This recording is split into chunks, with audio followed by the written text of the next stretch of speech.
Magandang umaga, narito po muli ang update sa lagay ng ating panahon.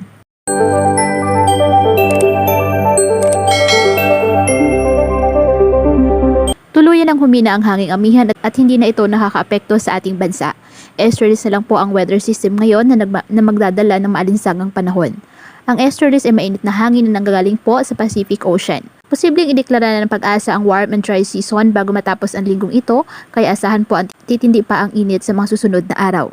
Sa ngayon ay wala pa naman tayong binabantayang bagyo o low pressure areas sa loob ng ating area of responsibility, pero sa susunod na linggo ay isang low pressure area po ang maaaring pumasok sa ating bansa at maaaring magdulot ng mga pag-ulan sa bahagi po ng Eastern Mindanao. Buong araw mataas ang tsansa ng ulan sa Palawan.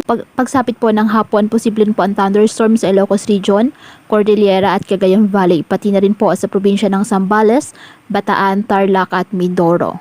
Magiging maulap rin po sa Metro Manila pero mababa po ang tsansa ng pag-ulan. Sa Visayas may tsansa pong umulan maghapon sa Leyte, Southern Leyte, Aklan, Capiz at Iloilo. Maging handa rin po sa pag-ulan sa hapon sa Samar at Negros provinces lalo na sa Panay Island.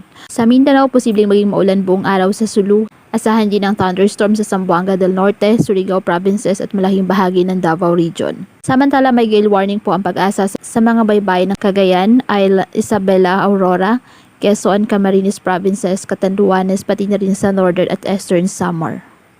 Muli pinapayuhan po ang lahat na maging maingat at patuloy na mag-monitor sa lagay ng ating panahon.